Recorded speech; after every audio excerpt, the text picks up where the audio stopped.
I am here today so that my nephews and one day children will not have to fight as hard as we are fighting today for mental health services. We are youth from across Ontario that are advocating on behalf of ourselves, our loved ones, our peers, our future generations, for a mental health system in Ontario that meets our needs, that delivers us effective and compassionate treatment where and when we need it.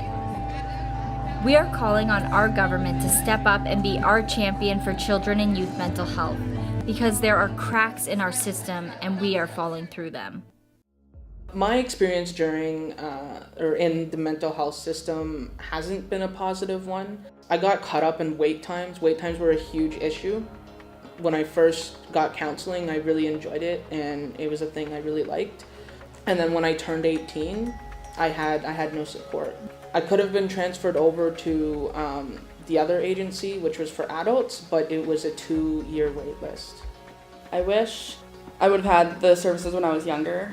I think that could have helped prevent a lot of later events, and it probably would have helped me feel a lot less hopeless and isolated and unimportant, being dismissed as a behavioral child. You're just not sick enough for people to take you seriously. With our voices and our votes, we will help decide who the next Premier of Ontario is going to be. We need someone who cares. People should care about mental health because it affects everyone, and it affects our well-being, it affects our productivity, and if someone can't function because their brain is telling them no, that's a really big problem, and we really need to focus on making sure that everyone can be the best that they can be. Because even some of my friends, some of my family have taken their lives, suffer with mental illness. If we don't pay attention to these things, then we're losing our civilization. If you're all about progressing forward and taking care of people, then this is the first stop, and that's what mental health movements do.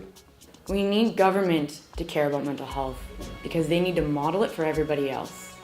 Because this world needs to start caring about mental health.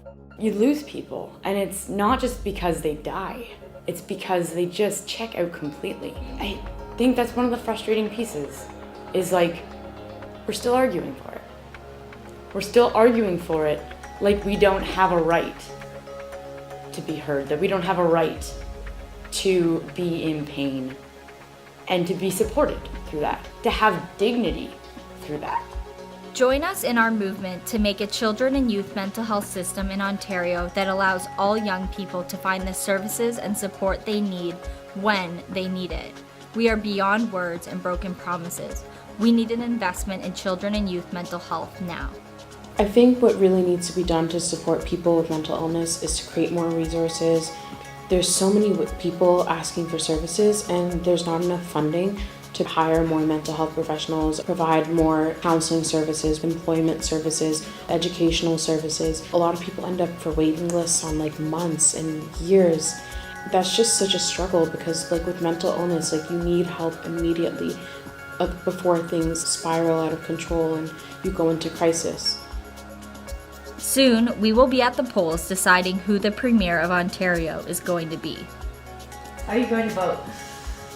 Yeah, I'm gonna vote. I just turned 18 and I'm really excited and I'm gonna really work on getting more politically active. Are you going to vote? Yes. Are you going to vote? 100% yes, I'm going to vote. Are you going to vote? I am. Yes, I am. If you could sit down with the Premier or the political elects right now who are vying for that Premier role, what would you say to them? Hurry up, dude. We need this. This is not something that you can just brush under the carpet and be like, I'll deal with it next week. No, this needs to be dealt with today. Not today, yesterday. We've got to deal with this right now. Hurry up, get your stuff together. These people are suffering, they have no one. You need to be there for them. We'll be showing up to vote. Will you stand up with us and make children and youth mental health a priority?